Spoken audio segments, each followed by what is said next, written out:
All right. Hey, party people. We are here. Me, Kelly Reed. Him, Douglas Lynn. We are the Hi there. co-founders of QuietSpeculation.com. And today we have a fun little project we want to do with you guys. It's called How to Buy a Collection Part 1. So I recently had a friend come to me who's starting a business venture and he needed some capital for it. And he said, I want to sell this all off. The majority of it was modern staples, including a blue-red Delver deck, Liliana's, Dark Confidants, Cryptic Commands, all the good stuff. 40 set of shocks, some fetch lands. And I jumped at the chance to get this collection because it was such a wide swath of really good in-demand cards that I thought I can definitely make some money on this without shearing this guy because he's a friend. I don't want to screw him over, but I need to make some money for my time. So today we hope we can go through the process I went through, pricing it, buying it, and what I plan to do with it. I want to talk about first of all, how I came to the number I did, what my plans for the whole collection are, and then sort of maybe if we have time, delve into how I plan to use every part of the buffalo, so to speak. How I'm going to separate out all the different parts of the collection to make sure I extract the maximum value from them. So Doug is going to guide the conversation. He's got a lot of questions for me. And if you are watching, please ask questions in the chat. We'll do our best to answer them as quickly as we can. And if you're watching this after on YouTube, then contact us through the site, email us, let us know what questions we can answer for you in part 2. So, Doug, take it away, man. Okay, so Kelly, first of all, I'm looking at a list. You've got 224 cards on the list here in Trader Tools that you made. Was this all the collection, or was there more to it? So this is all the collection that I bought. There were a few other cards that I didn't want to pick up for assorted different reasons, namely a playset of Volcanic Island and a playset of Force of Will. But this represents everything that I bought from him, with the exception of about 800 cards that were sort of on the borderline between bulk and playable. Those were simply included in the purchase price. But this is the itemized list of things I bought. Okay, and why didn't you touch the Volcanic Islands or Force of Wills? Because I think somebody buying a collection would love to get those kinds of cards. Yeah, and it really depends what your goal is. So without going too deep into that, I paid about $1,200 for this collection. Buying the Valks and the Force of Wills would have doubled my initial capital outlay and would have represented a lot more work because they were played. I don't play Legacy myself, so there was no immediate utility. And it would have just it takes a lot of work to grind a $250 card into value. Like turning a Valk into a stack of $1, $2, $5 cards that buy list to get my cash back out would take an astronomical amount of work. And to do that 4 times would have meant that I had to spend hours and hours just sitting at tables grinding trades. And I felt like the cards I bought represented the sort of 80-20 distribution of what I thought I could turn around quickly and easily to maximize my hourly rate as opposed to my overall profit. You know, it sounds like you're saying that you have to have a goal moving into buying a collection when you get out of it, and this one seemed to be wanting to touch it as little as possible to get the money out. Yeah, that was definitely one of the major motivators. The other thing was that it was pretty much a complete blue-red Delver deck for Modern, and that was really attractive to me because I didn't have a Modern deck before. Yeah, and everybody I think wants to trade into something like a Force of Will or Volcanic Island. So if you are buying a collection for the purposes of having an instant trade binder, I could certainly see buying those things along with it, getting them at below retail, and figuring you can trade them into a large number of cards. Yeah, if I were going to a Grand Prix every weekend or going to the card shop 3 nights a week, which, I mean, I've lived that lifestyle, I would have snagged those. I would have bought everything he had without a second thought. But I don't have a chance to go out to events as much as I used to, and I had to really consider how many hours am I willing to spend at the card shop grinding this as opposed to what other things I could be doing with the time. So the cards I got, there's a place of the Confidants in there, and what I'll do quickly is I'll sort the list in Trader Tools by top buy list price. And so you can see there's a playset of Dark Confidant, a playset of Liliana Vale, playset of Cryptic Command, playset of Scalding Tarns, just a bunch of high dollar stuff, but none of this is on the level of a Volcanic Island, which is 3 to 5 times more expensive than anything else on this list. So I figured the modern staples are in higher demand. They're lower priced, but they're still so far above the price of anything I will get in trade for them that I could grind the margins on them more easily. And it bears mentioning that all the modern stuff was in, except for the fetch lands, were in mint condition. So I know that if I paid, I think I paid something like 50 for the Dark Confidants. I know that I can turn them around for 55. They're actually buy listing for 59 when I picked them up. So I knew that I could get $9 or so of profit per confidant. I had no intention of keeping them. My goal was to either trade them. I actually traded 2 of them already, or flip them for a small profit. I have no need for the liquidity. Like, I don't need the money out right now. I plan to hold this stuff for at least 6 months and just kind of slough off the low dollar stuff to vendors to get some of my initial investment back. So here's another question too. How much did you pay for this collection? The final number was $1,237. And how did you come up with that offer? So I went through and I kind of, he had a number he wanted for the whole collection. And I took about half of the collection from him. The other half being the majority of his legacy stuff that I didn't want to touch. Go ahead. That probably represents another $1,000 all in itself by listing out. So yeah, I mean, I think he ended up getting 12 or 1300 for the remainder of the collection. So his original target was about 2,500, and he got that. He knew what his cards were worth. He's a very intelligent guy. He's been playing a long time, and he didn't cash out of Magic. He just sold off like 80% of his collection to fund his new startup.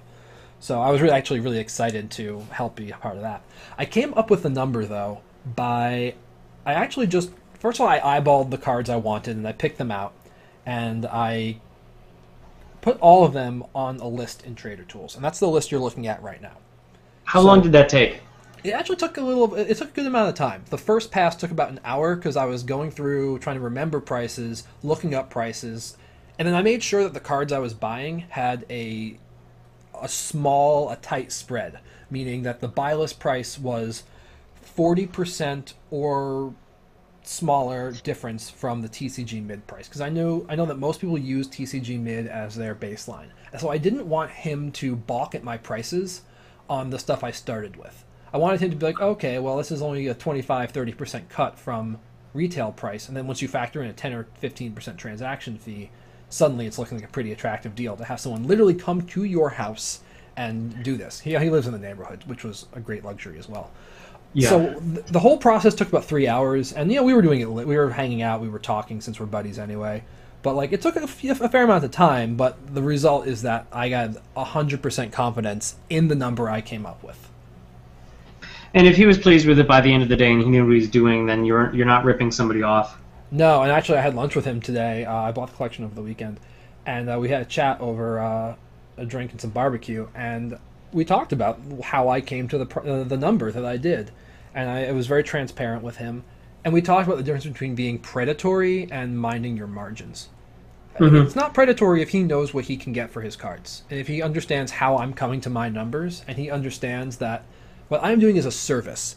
I'm showing up, and he doesn't have to sell us to 10 different buy lists. I have no problem doing that. He just wants one check or one wad of cash or whatever it is, and he moves on with his life. Every minute he spends dealing with this is a minute he's not spending on his company that he's trying to build.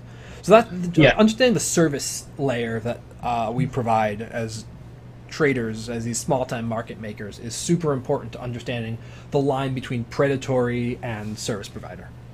Well, and one thing that I have written down on my list of questions is that, when people ask me what's the best way to get rid of my collection, and I always ask, how much time do you want to spend on it, how much money do you want to get for it, because certainly the only way, if we're considering this to be an efficient transaction in a capitalist economy, is that you're buying this with the idea that you can get more money out of it than what you pay for it. And you get that money out either by spending more time on it than the other person wants to spend, or by getting more money because you can command a higher price, or because you have access to better buy lists. So it sounds like you were saying, I don't really want to spend a whole lot of time on this. So why did you think you could get a better price on these cards than he could? Well, Trader Tools I built the software specifically because I was tired of alt tapping between 10 different buy lists. Right now we've got about 5 or 6 buy lists that we personally trust, that I know they'll honor the prices that we're pulling up. So the idea was that he's got he's going to go to his local dealer or maybe one or two local dealers and say, give me a bunch of money for all these cards. When I tap 5 different dealers with 5 different buy lists, I'm going to get a naturally higher margin just by virtue of being able to cherry pick the best offer from each. And because I have the software infrastructure and the industry knowledge to execute on that much more efficiently, I was making a list on my smartphone with Trader Tools, and then all I have to do is click a couple buttons, and I can push this list to all these vendors, and I can have perfect confidence in the prices. He doesn't want to do that. He doesn't have the time. He doesn't have the inclination. He wants to spend as little time as possible and get a number he's happy with. He's going to take this money to go pay a programmer to build his company. So, like, yeah. So it sounds like what you're telling me is that you can access this because you have access to Trader Tools, which is it's available through the Quiet Speculation subscription. You can put this together. You're making an offer that not only can you, I guess it is a time hack because you're saying instead of shopping 6 buy lists, I'm going to shop 1 and then find out, where to send all these things. Is this something that anybody could do if they have access to Trader Tools through Quiet Speculation, or is this something that you need to be doing for years before you even try spending your money on it? I think it's something that you can do without a lot of prior experience. I think if you're not used to dealing with a high volume of cards, you might find the initial workflow a little difficult, just like managing that much cardboard. But as far as understanding the data that the tool presents you, I feel like it's pretty straightforward. Just buy low, sell high, pay attention to the margins, and make sure that you're very careful when you package your orders for shipment. It's not rocket science. The more experience you have, the experience really comes in when you're trying to cut the learning curve off of like pricing cards mentally to get a ballpark of like what you do and don't want to buy. But like even I have to look up cards sometimes. But the bottom line is, yeah, anybody can do this. Anybody can execute on this. It's definitely something that does not require initial upfront knowledge. And a lot of what QS as a whole can do is teach you how to use this efficiently. It's sort of you called it a time hack, and that's exactly what it is. It shaves a huge amount of time off the process, and you can learn how to use the tool, and you can learn how to use it efficiently and save time by talking with other people who already use it. And you don't have any real kind of above bulk commons or uncommons in there, but typically when you're buying a collection, being able to look at pulling up things by set, maybe you can show people how you do that in Trader Tools. If you see that a set has a lot of Lorwyn cards, you can filter all the Lorwyn cards that are commons and uncommons that are worth a quarter or more. And I found when I'm buying collections that's really easy because you go through, you do maybe 10 minutes of list filtering, and then you get an idea for like all the other cards you should be pulling out. And you'd be surprised what some cards are worth from those older sets that are just commons, and they're not things like Rancor that you would know to pull out, but they're things like I think it's Knight of Meadowgrain, the lifelinking Knight. So that's actually a great segue into how I ended up moving some of the cards I picked up. And I pulled up the list for Khans of Tarkir right now. And so what I'm going to do is I'm going to set a filter. I opened up the Khans list in Trader Tools. I'm going to set a filter for rares and mythic rares with a minimum buy price of $1 and a spread no higher than 45%. And so what that means is when I went to the card shop with this collection, I'm going to pause here because one of our viewers said there wasn't any sound. Can someone in chat confirm that the sound is or is not working?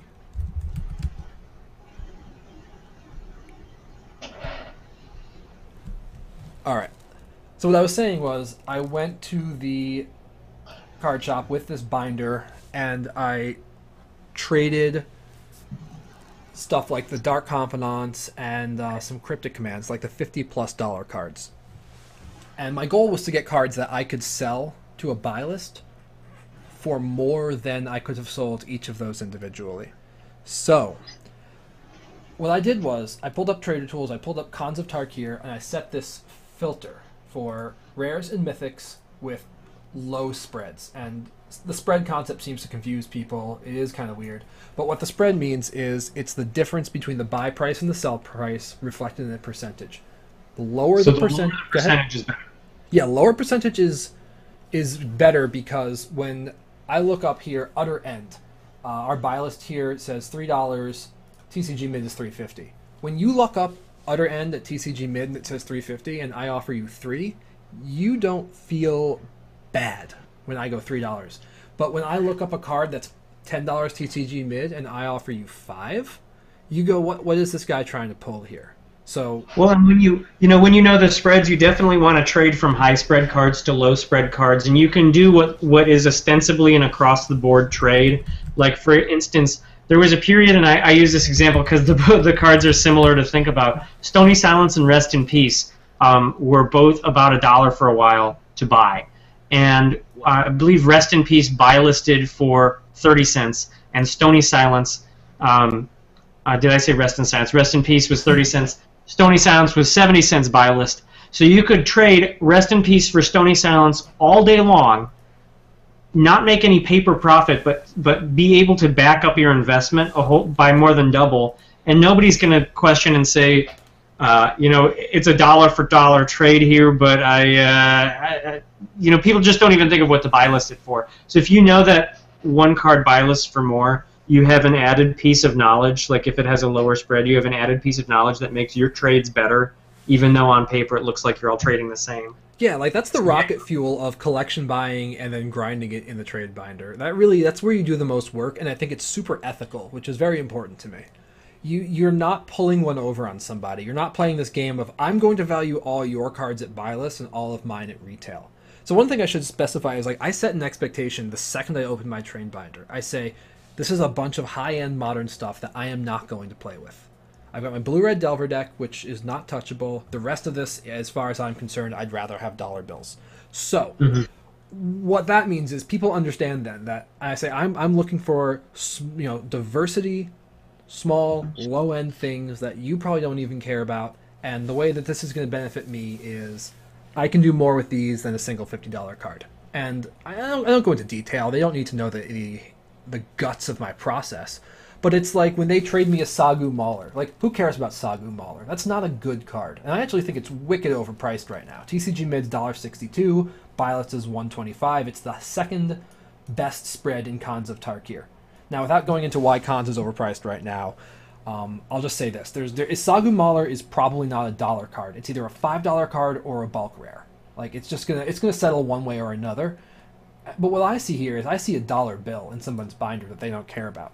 And like I can legitimately trade for that at $1.50. No one's going to bat an eyelash, and that means I'm getting it, at 80%. I can get that 80% cash for that at $1.25. So when they're trading a bunch of Sagu Maulers and Hooded Hydra, which is a $2 mythic that TCG mids for less than $3, they don't care about these cards. They don't want anything to do with them. They want their Dark Confidants. So they understand they need to give me a little bit of something extra when they're trading a bunch of crap for one amazing modern staple, and that's very legitimate. It's very on the surface, and no one's getting ripped off. There is information asymmetry insofar as I have access to 5 buy lists at the tip of my fingers. He does not. But again, he doesn't care. He's not going to buy list his cards. If he wanted to sit down and buy list his entire binder, he would have done that already. Yeah, and that's something that you can point out to people too. That we had a question come up in Twitch about somebody who wants to sell a collection for more money than it's worth. Is if you think it's worth $800, then you should get $800 for it. You should not be talking to me if I'm offering less if you think you can get that. The only reason why you should take an offer of less from me is because you don't want to go through the time. But people think that they can circumvent that they can get all the rewards of putting in hours of buy listing stuff and sorting the collection without ever having to do it, and they also think that they can get retail for a large collection. And I think it's totally fair to say, look, I mean, if you were going to get all this money for it, you should just do it. Value your time at something, and then figure out how long it'll take and give me that discount.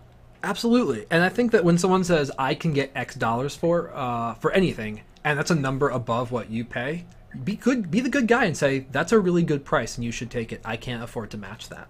And if they say why not, you just tell them, it's just, I have my reasons, I have my numbers, and that's a really good offer from where if I were you, I would definitely take that. You're not trying to convince them that they're wrong. This is also how the stock market works in general too, is that you say to the market, I'm willing to buy this at $35, and the market says nobody's going to sell it at $35. Yeah. I'm willing to sell this at $50. Nobody wants to sell it. And you can keep coming back every single day, and they're not going to hold a grudge.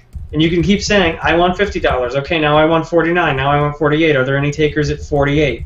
And that's how that market works. And I think if you're going to offer to buy a collection, what you have on your side is also longevity, because the longer a person knows that there's an offer out there, and that when it anchors in their head of like, this collection could be $400 now, cash in hand, or it's theoretical $800. Over time, people can wear down on that, or they go their way and you go your way, and nobody has bad feelings about it. Right. But I think absolutely sometimes people who want to sell collections are also people who want to buy collections too. They're afraid to ever walk away from the table, and I think when you're making rational price offers, then it's okay to walk away because you're not going to make any money on it. Yeah, there's been situations where it's been clear that the other guy across the table, we were just too far apart to make something work, and I was very upfront about it. I said, you clearly have numbers in mind for what you want. I know what my numbers need to be to make this worth my time and effort, and honestly, if you have an offer close to what you're looking for, my professional opinion is that you should take that offer, because if I were in your position, I would take that offer too. And I think that you can build a lot of trust by telling people the truth. Like, hey, you're not my customer today, but I can give you good advice, and then, hey, think of me next time, no obligation. And the other thing is, like, one of the best ways to get people to take your offer is you can make it extend for a week. And I tell people, this price is good for a week. You come back to me next Wednesday. If you still want the price, it's yours. If you want to shop it around, man. I pay in cash and I pay right up front, and you know what the offer is. Absolutely. And people can think about it more, and it takes the pressure off, because when you tell somebody right now, like, I want to give you $300 less than what you think this is worth, make a decision right now, the automatic instinct is to say no, I got to walk away, I need more time. I'm like that whenever I'm buying something high-end. Like, I always have to back off it, and I never want to make the purchase when I'm there and thinking about it and looking at it. And people get really justifiably weird about big impulse decisions. Oh yeah, absolutely. If you give people a timeline when they're buying a collection, I think that goes to securing a sale. And then you can also explain, look, this is the price I'm offering, because if you put in the time that I'm going to put on this, you would get to what you think this collection is worth too. But you're not willing or not able to put in the time to get to there, and I am. Absolutely. So. And I think that that hits on another important point that I mentioned before, which is transparency. If they understand how you're coming to your prices, roughly, I think it's always acceptable to have information asymmetry. That's how we make money. But I feel like if they understand that you're using sort of a mix of sources to determine what you can and can't offer, you understand how they value their cards, and you make it clear that you're trying to get to an offer where both people are happy, that goes a long way. And they can kind of, when they feel like they can trust your numbers, like, let them look stuff up. Like, the guy I bought the collection from wanted to make sure that I wasn't lowballing him on everything. And it turned out a couple cards I was paying more than, the sources he was checking. And that made him feel really good. And I was like, hey, remember that when we're $1 off on, on a $5 card. I think I was giving him maybe $5 more on Fetchland than his other source. And he was like, wow, that's great. And I go, yeah, well, when I give you $1 less on Abrupt Decay, don't give me a hard time about it, bud. So yeah, he was cool with that. Everybody can do this. One of you say information asymmetry. I just look at that as access to proprietary tools. You have access to trader tools. Anybody who subscribes to QS has access to it also, so it's not like a secret Wall Street algorithm. But you have access to a tool that you created and you bankrolled so that you can do this easier. And I think that's something too. If somebody wants to sell a collection and they want to sign up for QS for a month and try selling a collection through that, they'll be able to get more of the amount of money that they want from it. But it's unreasonable to And like think that the time money equation is so huge here. Like this guy wanted the collection gone, he wanted cash, and I was willing to put a couple hours into making more out of it by using the tools, by using experience. But like, if you are a person who has time and enjoys just being around Magic cards, this is definitely a good way to perform a service in our economy and make some money too. So here's a question for you. I got a big one, and I am not disciplined on this. When I buy collections, there are always cards I want to keep, which is fine. You said you have your blue-red Delver deck already built. You want to keep that. I understand that. But there's also this point, like once I hit the break-even point, I get real lazy about selling into a profit because it's like I just bought all the rest of the cards for 40% off. And I realized I was doing this, and at least now, instead of selling the high-dollar stuff first, I try and sell all the bulk and all of the like slim pickings cards. So if I get lazy and get stuck, at least I'm stuck on a set of polluted deltas and stuff and wastelands instead of being stuck on 300 cards. Does that ever happen to you? Oh, dude, that's like the best question you could have asked me. I am terribly over emotional about Magic cards, and like I used to run a retail store, so that got me into trouble. Like I didn't want to ever sell my dual lands, but like no, the point of the game is to turn over cardboard and recoup your investment. So yeah, and I recorded a show with Kyle Lopez of Aether Games recently. We'll be putting that on the site soon for our new Insider Stories podcast, and he had said the same thing. Like he rarely gets emotional about cards because you just have to keep turning stuff over, and I think that matters in business. But I also feel like if you're a personal collector and you just want to buy collections so that you can like you can get a free set of Lilianas, for example, after all the expenses. That's probably fine. That's a great way to build a collection. It really depends on what your goal is too. I mean, so let's go back to where you said you blow out all the bulk. Like I think that again comes back to the 80-20 power principle, where you look at where is the top 20% of the value, and in this collection, I'll go back to the original list in just a second here.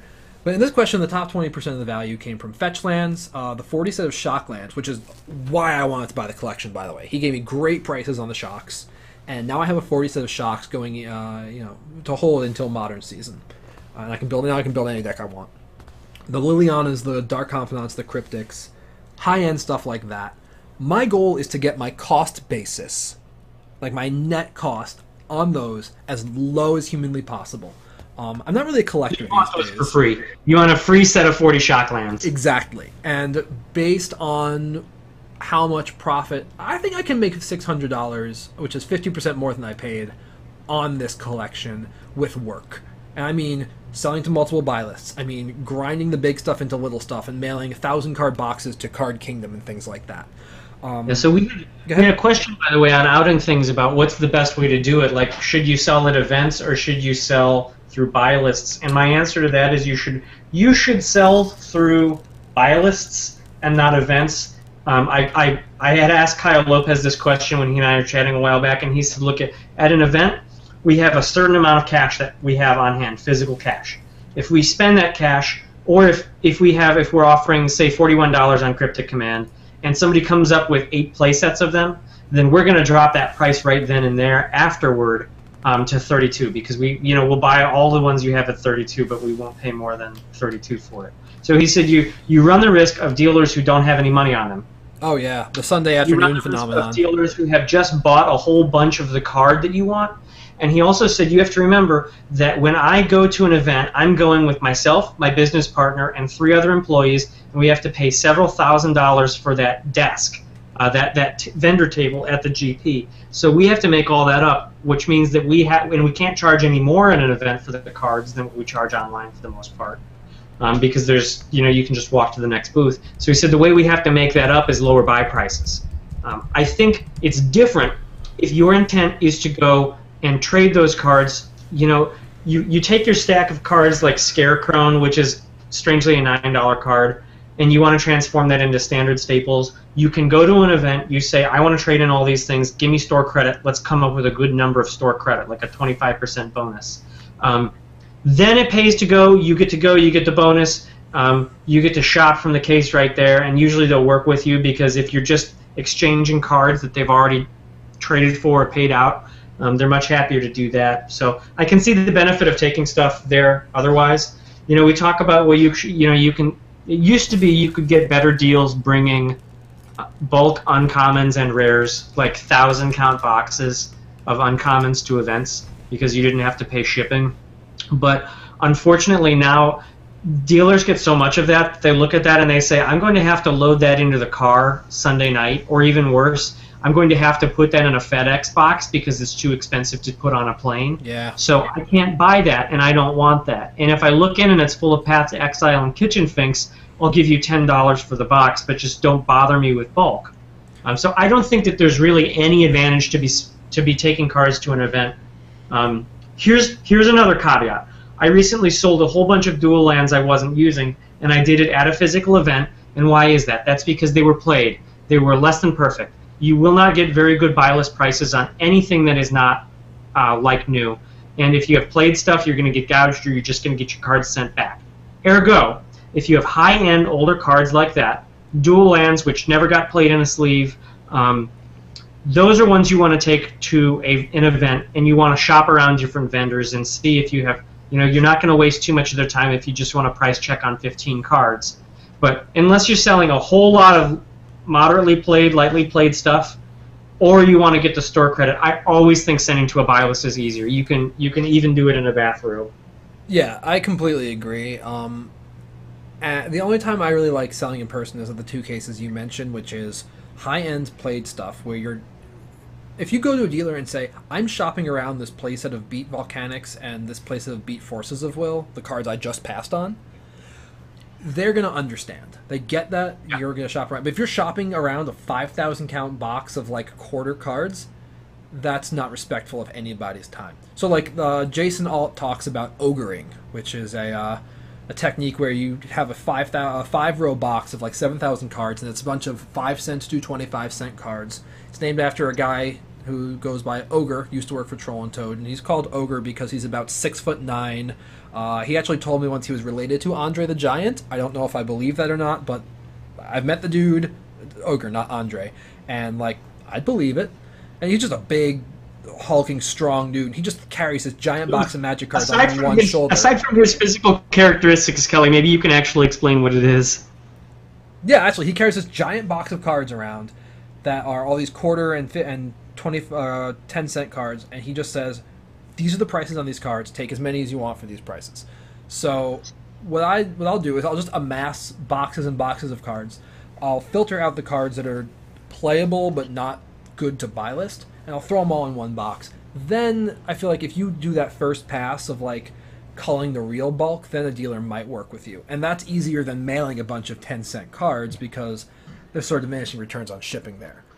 Even so, I still think that you run the risk of a dealer going, yeah, I don't want to carry this home today. So I would just try to, if you want to get rid of a lot of cheap cards really quickly and you're going to the event anyway, sure, blow it out. But like if you're trying to buy list $1 or $2 cards in mass, just use a tool like ours, like Trader Tools, and let the software do the work of finding good buy list prices, because again, you don't have to leave your home, you don't have to deal with, you can work in parallel. You can get prices from 5 different people at once instead of making the rounds of the room. And the advantage of doing a buy list over a TCG player or going to an event to sell your moderately played Bayou is that you're dealing with somebody that you see face to face, that you know. You can certainly create a sales profile on TCG player and sell your dual lands. Good luck doing that with low reputation, for one, and also you run the risk. I know they have seller protections, but it's still not as trustworthy and safe when somebody gets your card that you've listed as moderately played and they say it's heavily played. Then you're going to be having your money tied up for a while trying to work through that. I think it's a time versus money thing. You can certainly list there if you want. Yeah. I think there's no harm in trying if you are on site already, but I would not go out of your way to go to an event to cash out cards. Bottom line, like there is the value of, unless it's something that needs to be seen and you don't want to risk a dispute. But like if you're selling a bunch of near mint cryptics, that's a commodity, and just commodities get sold to the highest bidder. Period. Absolutely. And you're never going to be the highest bidder at an event where you've paid $5,000 for the privilege of setting up a folding table. That's just, they have to make that margin back. Let's definitely move on here. What is the smallest collection you've ever bought? See, I guess that's tough to answer because at what point do you draw the line between buying a collection and I just bought, a single card from you? Like I once bought a Beta Black Lotus, and that was that. I think that for me, I think it was probably in college. I gave somebody $20 for a box with Sliver Queen and some other stuff in it, and I was happy to do that. I sold the Sliver Queen for 25 and had a few other cards with it. I mean, that's the smallest one. I've done things like that too. Just like, hey, when you put together a very large collection buy, I mean, I don't typically do those. There's like a gray area. There's an area where if you're working on like an $8,000 collection, people understand that you need time to physically get the money and come up with a quote and look through the collection. But when it's like a $1,200 collection that somebody lists on Craigslist and it's Sunday afternoon and your ATM has a bank limit, you need to have cash on hand, and that's what I tell people who want to get those. Like, I don't keep $1,000 cash on hand in my house, or like $3,000 or $5,000 ready to go buy collections. And a lot of the people who do this frequently say, like, yeah, you need to have an actual physical pile of bankroll to go out and buy stuff. Sometimes, I mean, it totally depends on what your position is. I mean, I don't sell or buy professionally at this point. I just keep some skin in the game. But like, if you're a retailer or a big online vendor, I think it really behooves you to have $5,000 in $100 bills in an envelope in a safe in your home or office. Like just in a Nike shoe box. Yeah, in the Nike shoe box full of cash. Though again, keep the box in the safe because things happen. So Kelly, we're looking at this collection again. What is your timeline for breaking even on it or cashing out completely? That's a good segue into the other lists I made where I broke it down into what I'm actually going to do with it. My timeline is I want liquidity by April. I have some big purchases coming up next year. So I'm not in a rush to get out of it. What I want to do is I want to extract the maximum value with the least amount of work. So I put the Delver deck into one list. I put like the low end bulk, not quasi bulk into another list, and then I put the big stuff into a binder into a third list. So like the modern stuff, I want to trade the really expensive stuff like the Lilies and the Confidants, just because they're so expensive, and I can trade them down into so much more rocket fuel, and like $1 or $2 cards. Yeah, so it sounds like you have a 6-month cash out window, which means that you can get more cash out of it. I have worked on margins where it's like back in my leaner days where it's like it's the 4th of the month. I need to get all of this money back by the 28th of the month so I can pay rent at the end. Oh, dude, I did that with the Beta Black Lotus. I literally a week before rent was due, I got a sick price on the Lotus. I told the guy, give me an hour to look at this under a jeweler's loop and consult somebody else. I literally took cash out of my pocket that was going to rent, set up a buyer for the Lotus, and just prayed.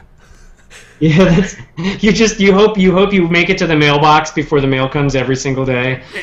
It was that kind of party, but those are ways that you don't want to avoid. But sometimes there are deals that come along that you just can't avoid because they're just so good. So absolutely, and I think our readers know what that's like. They've seen that kind of thing come along their way before, where you just can't walk on a deal. Just be smart, and if you're gonna risk the mortgage payment, the rent money, the car payment, like make sure you know what your out is before you write the check.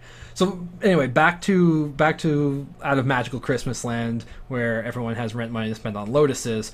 The binder that I put together, which is the stuff I bought minus the Delver deck, minus the bulk stuff, plus the things I traded into over the weekend, comes to about $10.50 buy list, which is about $200 under what I paid for the collection. So now that binder represents the majority of the collection, and I still have a bunch of other stuff that can get liquidity. So I'm going to try to chop about half of this binder down. Like you see things like Terra Stomper, $1.50, Chain Veil, $1, Ugin's Nexus, 50 cents. All this stuff.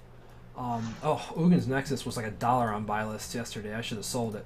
But like all of this stuff will get me a bunch of cash, get me out of these positions quickly, and will really reduce my basis. So like I want to get as much cash out of the sub $5 cards as possible. I want to keep everything from Modern with upside, which is the Shocklands for me, and I want to sell everything that won't have any trade velocity. So I want to be left with like Abrupt Decays for upside. I want to be left with Shocklands for upside, and I like some cards like Cryptic Command and Dark Confidant, so that when I go to the shop, I can trade those into low dollar cards that I can then get liquidity on.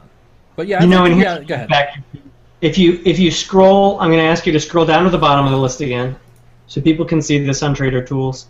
At the bottom of the list, it shows that you can buy list that whole list away for $1,000 now, but you can, if you were buying these cards, the TCG retail is $1,666. Now, if you know that that's what the retail value of your binder is, and that's what everybody values those cards at, but you want to get $200 more, you look at the cards. Like up at the top, Alter the Brood has a crazy spread because it sells for 95 cents, but it only buy lists for about 30. You look at that and you say to people, I will do a one-for-one dollar-to-dollar trade here. You want my Alter the Brood, you give me a dollar card, and you make sure that the dollar card you're getting has a higher buy list price. If your goal is to take that entire list of cards you have presented that you're showing the viewers right now, you cannot make a single dollar profit on the TCG player mid price, but you can get $200 or $300 more by finding the cards with a very high spread. Cards like Abzan Ascendancy, I see right now 67% spread. Those ones, you switch them down to something like a 30 or 40% spread, and then you're getting that money back.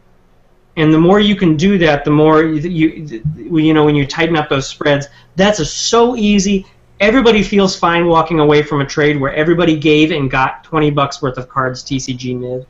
But meantime, you're enhancing your binder. You're mining it to make it easier to buy a list off. Absolutely. And some cards have a very high spread, even if they're they're in demand. Whereas you can hook yourself up with safer bets that are less interesting cards. I'm just glancing over the list here. Engineered Explosives, 35% spread. Not a whole lot of people trading for that card, but that's something that you can trade out nice, high-value, modern or standard cards for. And you know, at the 35% spread, I'm fine to buy list that. Like, my 35 is about the widest I'll let the spread be and consider buy listing it. But like, Firestorm at 330 and 660 at its retail price, like 50% spread. See, I'll probably buy list that because no one's trading for those. But like Godless Shrines, even though the spread is 32%, I think those are just that they have upside, and I think that the 32% spread reflects that. Yeah, you know, and here's another popular card on your list. You're going to trade these to people; they're going to love getting them. Lava Spike. Lava Spike Modern Masters buy list for 49 cents, but you can only buy them on TCG Player for $1.60. You trade two of those to somebody for $3 worth of cards with a lower spread. Everybody's happy. You make your binder worth more because of that buy list value, if indeed you are going to sell it. You know, people talk like the only way you can ever make money in trading is, you know, screwing the other people, sharking them, binder grinding, getting them. This is one way you can make money trading, where everybody who knows what the information is goes in and walks out happy. I like doing this stuff. It's fun too. I mean, you get to talk to people, and when you're transparent with people, they'll respect you, and you can, you know, while you're looking up cards and talking, you can get a good rapport with them too. And so yeah, it's good times, and it doesn't feel like work when you're doing it. Like towards the end, you get a little fatigued, like looking up 100 cards, but it's still great. Like you're a vital organism in the Magic trading economy, and you're not. The important thing is you're not parasitic. You're adding value across the board. You're giving the collection seller liquidity, you know, cash on the barrelhead, as they say. And you are filling orders from these mega dealers, your Card Kingdoms, your ABU games, your Mythic MTGs, etc., your Adventures Ons, for example. They have these buy lists orders for 10, 20, 100, 200 cards, and that gets the cards back circulating into the ecosystem. So you're kind of a valuable part of the world here. As a Magic player, like, you should not want Magic cards to be sitting in a shoebox under somebody's bed. That's bad for the game. You want those things. The more of them are out there moving, the better it is. The more people get to play with them, even from put the economics aside, the more people are enjoying them, casting those spells, summoning those dragons. Absolutely. So we got to wrap up here. Real quick, I want to talk about what we didn't cover, and what people can expect for part two. And the first thing on my mind is my favorite topic, which is how to use every part of the buffalo. Like how to carve up a collection with a fine-edged knife so that you know exactly where every single card is going, which comes starts with the bulk and the basic lands and goes up to the the Power 9 if you got collections like that. Everything has a slightly different use case. What else do you want to cover next time? I would like to talk about how to get rid of played cards, foils, foreign cards like that. We're going to be touching on things like that. I think that there's a whole lot of money when you're buying a collection just in the uncommons that people don't even they don't even think about. And you can buy a collection for face value of all the rares, just hoping to make money on the uncommons if you know all the uncommons in that set. Oh yeah, that's like the dark matter of collections. Like when you let people know, like, hey, I'll take the other stuff too. Like I'll take the supplies, I'll take your random foreign stuff, I will take your uncommons, and that's just part of the deal. That can really end up being rocket fuel. You just never know what you're going to find in those boxes. Foil Sisay's Ring was an uncommon from 7th edition, and that thing buy list for at least $15. And there's a lot of money in there. People aren't going to look up their old foils by and large, or they don't have great ways of doing it. So there's good money that you can make doing that. So we will definitely be touching that later. People have also asked us about Magic Online.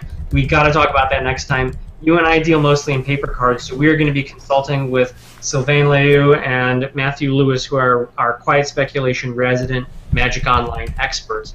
We will talk to them about things like buying collections online, whether that actually happens, and what you should think about with that. So you can certainly find the archive. If you're not subscribed to the Quiet Speculation newsletter, go to quietspeculation.com. Look on the right side. You'll find a sign-up form there. You can sign up there. You can find the link to this archive, which will be emailed out soon.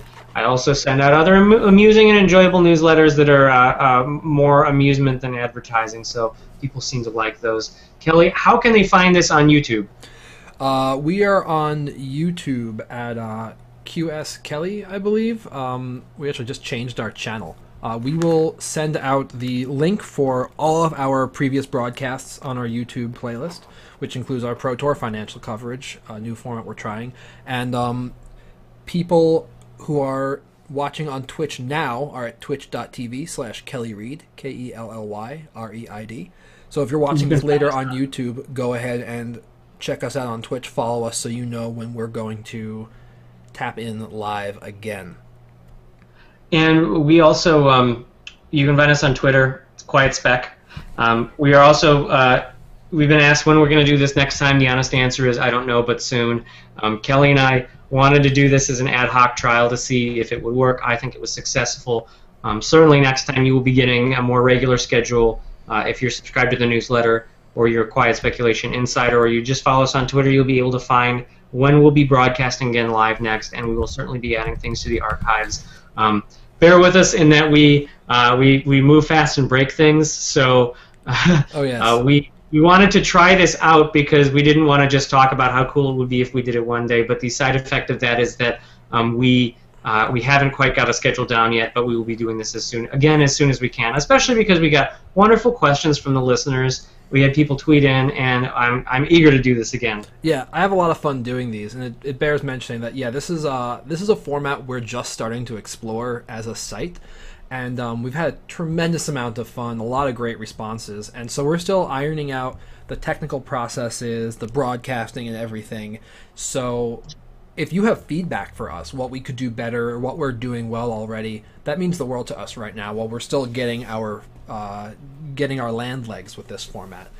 You can leave comments anywhere, Twitter, Facebook, YouTube, Twitch. We'll see it. We'll keep an eye on it. So please let us know what you're thinking, what you want to see more of. And if you want to find out when part 2 is coming, subscribe to our mailing list, which you can subscribe to at quietspeculation.com, and follow us on Twitch. You'll get an email every time we go live with anything whatsoever. So Doug, I want to thank you for helping me talk through this with people. I want to thank everybody for listening, and I hope to hear from you guys soon. Yeah, thanks everybody. And this is Doug from quietspeculation.com. Thank you for joining us. Thanks guys. Take care.